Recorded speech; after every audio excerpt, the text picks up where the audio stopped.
First year और subject हमारा इस्लामियात है। आज की क्लास में चैप्टर नंबर 2 का एक नया टॉपिक हुकूक़ुल इबाद हम स्टार्ट कर रहे हैं। अरकान इस्लाम का टॉपिक हमारा खत्म हो गया, उसमें सिर्फ 2 टॉपिक शामिल थे, नमाज और रोज़ा। रिड्यूस सिलेबस में बाकी चीज़ें उन्होंने रिड्यूस कर दी, इसलिए हम पढ़ भी लिए उसको। और अब हुकूक़ुल इबाद में वालिदैन के हुकूक, औलाद के हुकूक, रिश्तेदारों के हुकूक, असातिज़ा के हुकूक, ये सारे हमारे इंशाअल्लाह एक ही टॉपिक हम पढ़ेंगे। तो सबसे पहले तो हुकूक़ुल इबाद को जरा देखते हैं। हुकूक़ुल इबाद क्या है? अल्लाह ताला ने इंसान के ऊपर 2 तरह के हुकूक लाज़मी करार दिए ना। एक हुकूक़ुल्लाह, वो जो आप अभी पढ़ के आ रहे हैं, नमाज, रोज़ा, ज़कात, ये क्या है? हुकूक़ुल्लाह। और दूसरा हुकूक़ुल इबाद, ये बंदों के ऊपर, यानी बंदों से मुताल्लिक जो जिम्मेदारियां हैं उसको हुकूक़ुल इबाद कहा जाता है। हुकूक़ुल्लाह और हुकूक़ुल इबाद दोनों की अपनी अपनी जगह अहमियत है, लेकिन वो कादिर मुतलक है, वो खालिक़ कायनात है, वो जो चाहे वो जैसा हुक्म दे उसके आगे सर तस्लीम खामखा। उसने अपने हुकूक को फिर भी बंदों के हुकूक के ऊपर तरजीह नहीं दी, बंदों के हुकूक की अदायगी को जरूरी करार दिया, लाजमी करार दिया कि अगर मेरे हुकूक तलब किए तो वो मेरी मशीयत के ऊपर, मैं चाहूँ तो बंदे को माफ भी कर दूँ, ठीक है ना। इसलिए नमाजें नहीं पढ़ी, ज़कातें नहीं दी, रोज़े नहीं रखे, लेकिन कोई ऐसा काम कर गया कि अल्लाह ताला ने सारे गुनाह माफ कर दिए, फरमा सकता है ना। लेकिन बंदों के हुकूक के मामले में ऐसा नहीं फरमाया। किसी को कत्ल कर दिया, किसी को मार दिया, किसी को गाली दे दी, किसी को ईज़ा पहुंचा दी, किसी के पैसे खा लिए, किसी को डाका लगा दिया, तो जनाब इतने सारे जराइम करने के बाद मेरे पास आ गए, माफी मांगी तो मैं माफी कर दूंगा, ऐसा बिल्कुल भी नहीं है। जब तक वो लोग जिनके हुकूक तलब किए गए वो माफ नहीं करेंगे और उनके हुकूक उनको वापस नहीं किए जाएंगे, जो तलाफी, जो नुकसान किया, जब तक उसकी तलाफी नहीं होगी अब तक मैं भी माफ नहीं करूँगा। तो इस एतबार से हुकूक़ुल इबाद की अहमियत बहुत ज़्यादा बढ़ जाती है। जब तक बंदा बंदे को माफ नहीं करेगा तब तक तो माफी नहीं है, अल्लाह की बात है। तो इस एतबार से बड़ा डरने की जरूरत है और जितना ज्यादा इसमें एहतियात करने की जरूरत है उतना ज्यादा लापरवाही। ये बिल्कुल प्रैक्टिकल बात है, जितना एहतियात बरतने की जरूरत होती है लोगों के हुकूक में, उतना आप बेएहतियात ही कर रहे होते हैं। आप हमारे मामला देखें, हमें सिर्फ अपनी परवाह होती है, हमें दूसरे की कोई परवाह नहीं। राह चलते हुए आप इसके नज़ारे देखें, आप मोटरसाइकिल पे जा रहे हैं, बस मैं निकल जाऊं, मैं गुजर जाऊं, मेरी गाड़ी किसी तरीके से वक्त पर पहुंच जाए, बाकी मैं पीछे पता नहीं कितनों की जिंदगियां खतरे में डाल के आ रहा हूं, मुझे कोई परवाह, कोई एहसास नहीं। रास्ते में लोग जा रहे होते हैं, ऊपर बिल्डिंगों से उनके ऊपर कचरा गिर रहा होता है, उसके ऊपर न जाने क्या क्या चीजें गिर रही होती, किसी को कोई परवाह नहीं होती है। हमारी वजह से न जाने कितने लोगों को जाने अनजाने में तकलीफ पहुंच रही होती है, हम उसका बायस बन रहे होते हैं, हमें उसका एहसास तक नहीं होता। और अगर पता चल भी जाए कोई मसला नहीं, हमारा मुझे तो सीधा है, हमारा काम तो चल रहा है बस। तो ये बड़ा ही अलगनाक हमारे साथ है मामला है, और ये जब पकड़ होगी तो तब पता चलेगा। दुनिया में शायद हमें उसका एहसास नहीं है, क्योंकि ऑन द स्पॉट हमें उसकी सजा नहीं मिलती या उसका जो है वो मामला नहीं होता, लेकिन कयामत के दिन जब अदालत लगेगी, अगर दूध का दूध हो,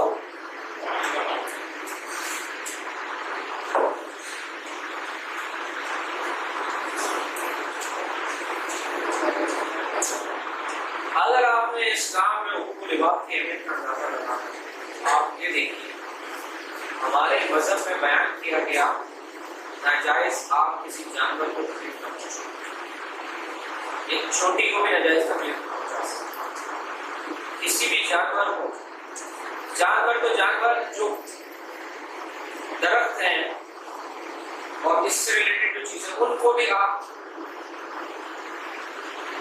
नुकसान नहीं पहुंचा सकते।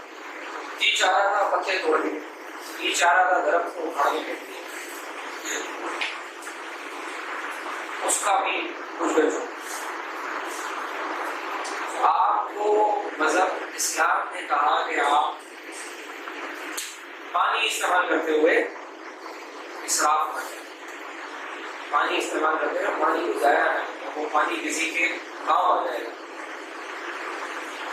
जिस मजहब में पानी का नाजायज इस्तेमाल मना किया, दरख्तों, परिंदों, जानवरों तक को नाजायज तकलीफ पहुंचाने से, उसमें इंसानों के हुकूक की कितनी हिफाजत होगी।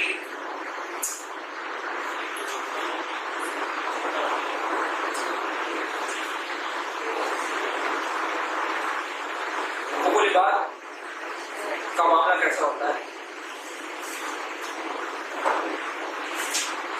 क्या इतना संगीन है, इसको आप इस हदीस से जरा अंदाजा लगा सकते। आप सल्लल्लाहु अलैहि वसल्लम ने इरशाद फरमाया, क़यामत के दिन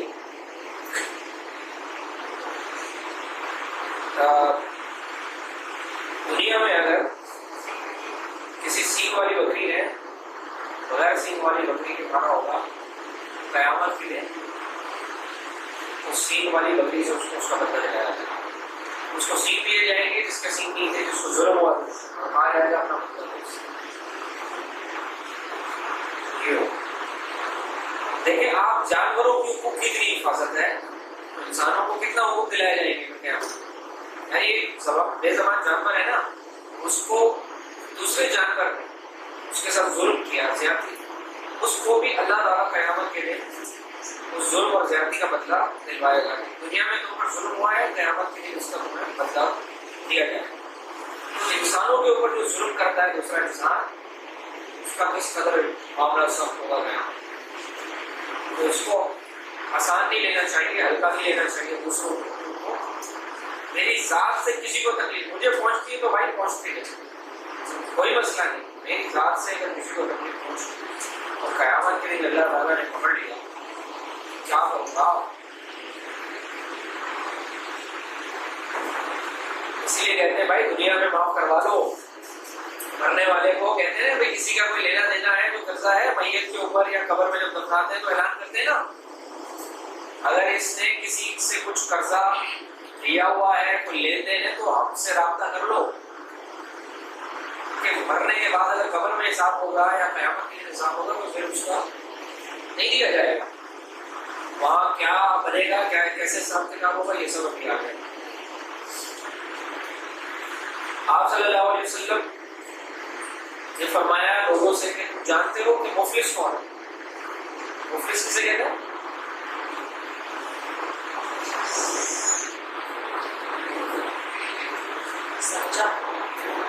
आप लोग मुझे किसी को मालूम है? बेचारा, लाचार, कंगाल, इसके पास कुछ भी ना हो, गरीब फकीर, उसे कहते हैं ना मुफलिस। हाँ, तो लोगों ने कहा भाई मुफलिस तो वो है जिसके पास पैसे नहीं हो, खाना नहीं हो, पीना नहीं हो, कुछ भी ना हो, कंगाल। आप फरमाया नहीं, मेरी उम्मत का मुफलिस वो शख्स है जिसके पास बेशुमार इबादत है, बेशुमार नमाज़ें, रोज़े, ज़कात, हज, ज़कात, खैरात और इबादत। क़यामत के दिन जब वो आएगा वो अल्लाह की वारगाह में उम्मीद लगा के बैठा होगा कि मेरी इबादतों के बदले मुझे बचाने आप क्या मिलेगा, लेकिन साथ में उसने किसी को गाली, किसी का दिल भी दुखाया, किसी की गिबत भी हो,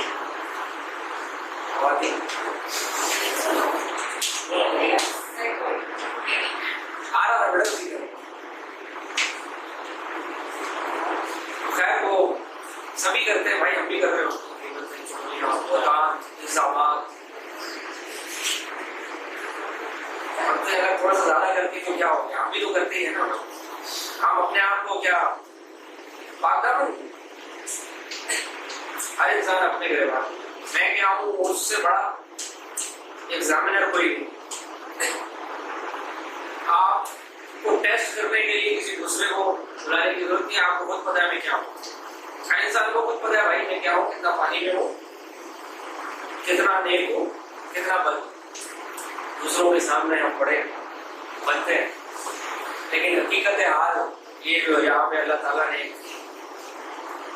दिल रखा हुआ है ना, उसको संभालो क्या है, ऐसा ही है ना। तो फरमाया के साथ ये काम भी किए हुए हो तो पता है क्या होगा, जिसका दिल दुखाया होगा वो आएगा, उसकी नेकियां लेगा, उसकी नमाज़ें ले जाएगा। जिसका माल वाल खाया होगा वो नमाज़ें लेके जाएगा। क्योंकि दुनिया में अगर किसी का एक पैसा 3 पैसे वाले 3 पैसे अगर किसी के खाए, नाजायज कब्जा कर लिया, हसब कर लिए, दबा लिए, नहीं लिए, तो क़यामत के दिन उस 3 पैसे के बदले 700 फर्ज नमाज़ें, 700 फर्ज नमाज़ें जो कबूल हो चुकी होंगी, तो नहीं कबूल हुई उनकी बात नहीं होती। पता नहीं जिंदगी में कबूल भी होती है भाई, नमाज़ें इस काबिल है बेटा। हम तो बेटा पता नहीं क्या करते हैं, आप छोड़ देना सर।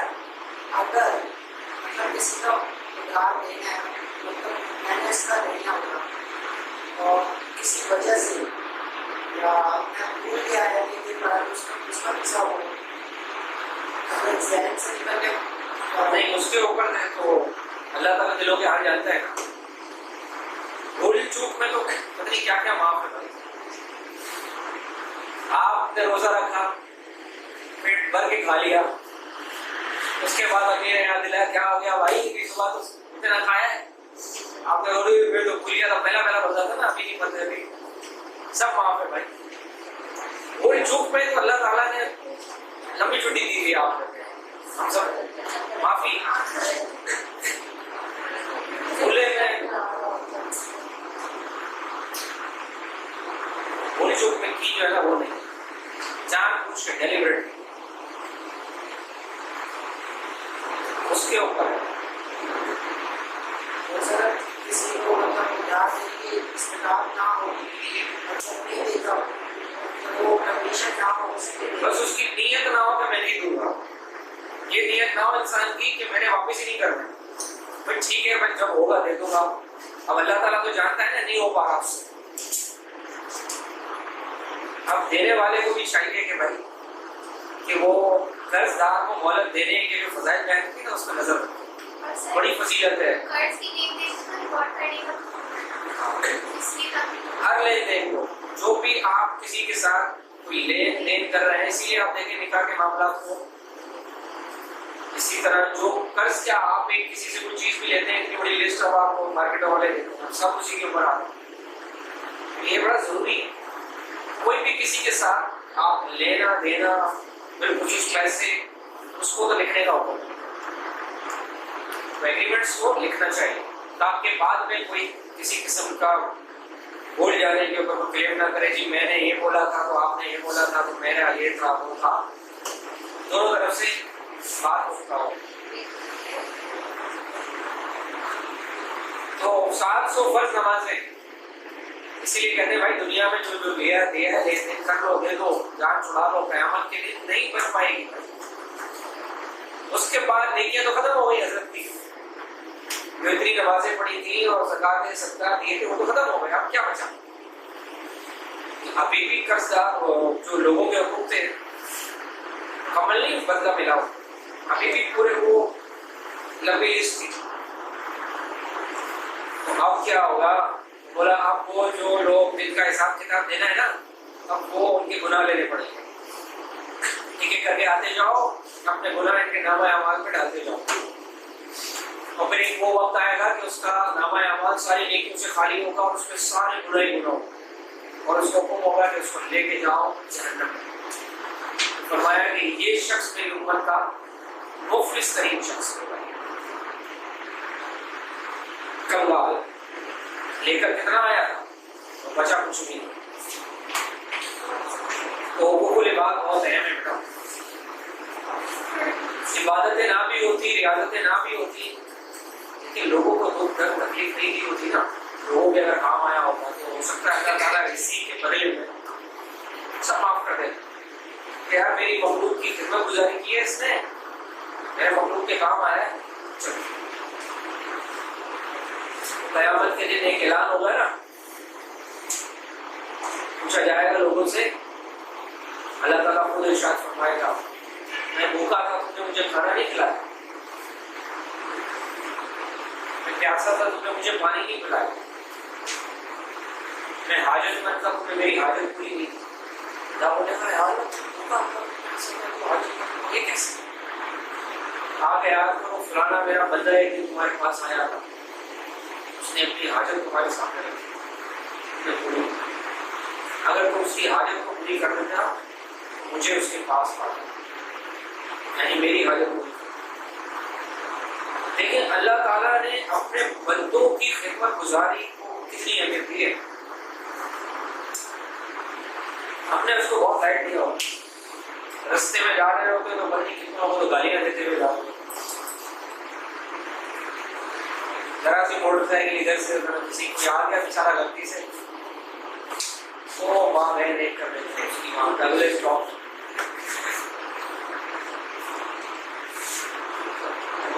बात अल्लाह ताला बड़ा सख्त मामला है।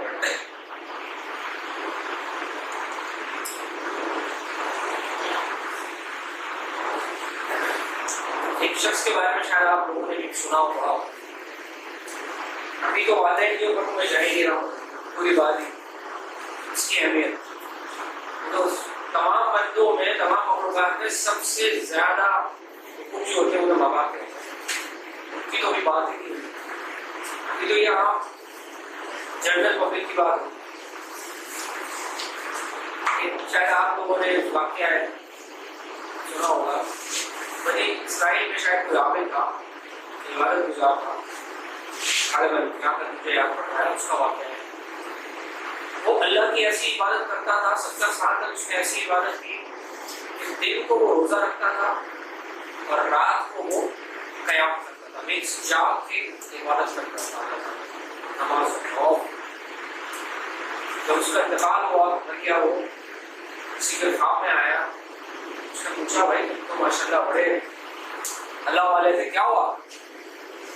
उसने कहा यार बस जब से मरा हूँ मुझे रोका हुआ है जन्नत से, जन्नत की खिड़की होती है ना, खबर या तो जहन्नम है या तो जन्नत, एक चीज है। बोला मुझे रोक दिया गया। उसने पूछा क्यों? उसने बोला कि मेरी उसकी दुकान थी जिसमें वो तोल के सामान बेचता। कहा कि उस जो तराजू होता है, तराजू में जो बर्तन होता है तराजू का जिसके अंदर सामान रखते हैं ना, एक तरफ तो वो बाट होता है या वजन के लिए कुछ रखते हैं, दूसरी तरफ जो बर्तन होता है उसमें मट्टी लग के थोड़ा सा मछली हो गया। अब जब भी तोलता था तो जाहिर सी बात है जो उसमें मट्टी लगी हुई थी उतनी मिकदार चीज कम हो जाती।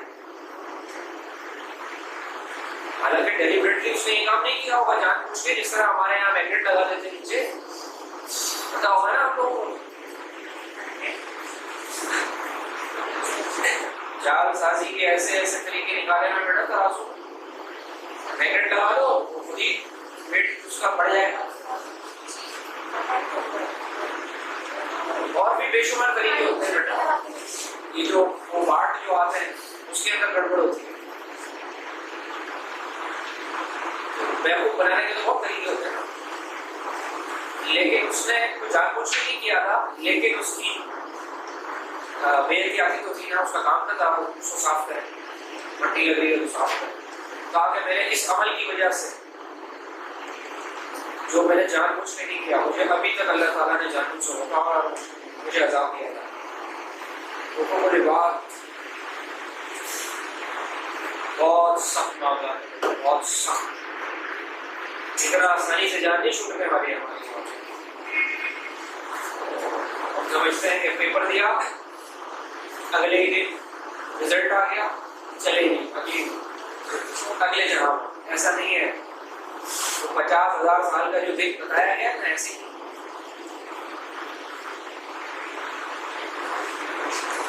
वमन यामल मिस्काल ज़र्रतिन खैरन यरा वमन यामल मिस्काल ज़र्रतिन शर्रन यरा। छोटी से छोटी नेकी, छोटी से छोटी बुराई, इसलिए हम कहते हैं या अल्लाह बगैर हिसाब किताब हो गया तो फंस जाए, इसके बगैर ही कोई रास्ता निकाल दे, बच जाए। बहरहाल ये तो छोटी छोटी चीज़ें हैं, तो जो लोगों को तंग करते हैं, तकलीफें देते हैं, नाजायज करते हैं, जुल्म करते हैं, ज़्यादतियाँ करते हैं,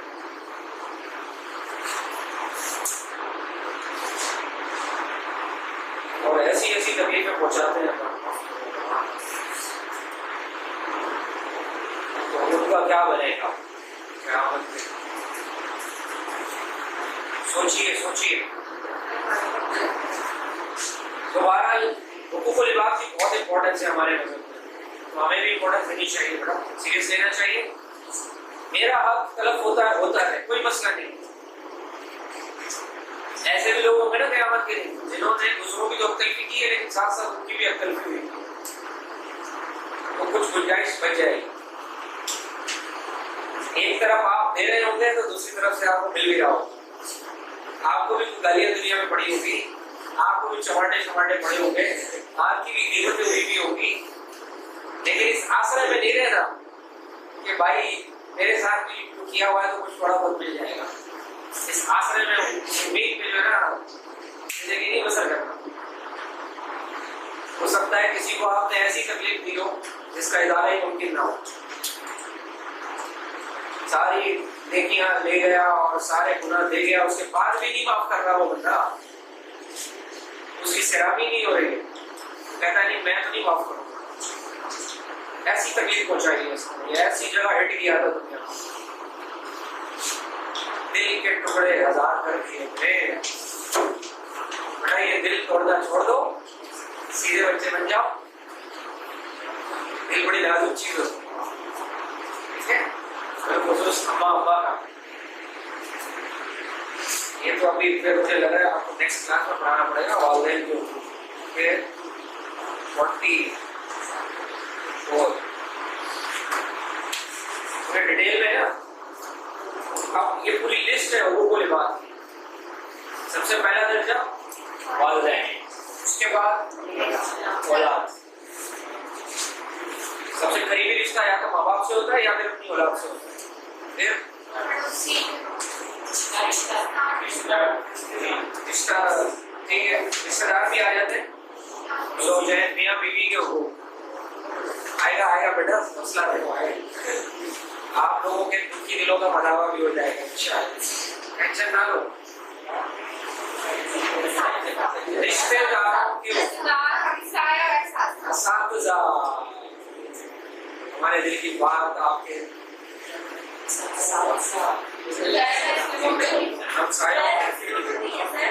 गैर मुस्लिमों के याद हो, चोटियों के, जानवरों के हुकूक में बेटा, गैर मुस्लिम का भी तो हक है ना।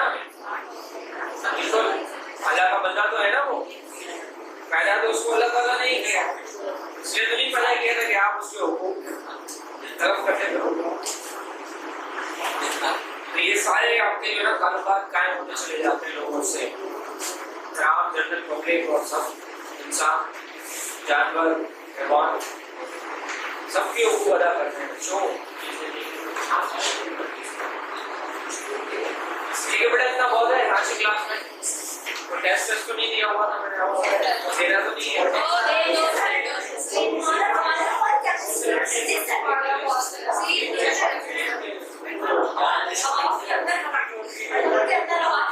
अभी मुझे बात कराया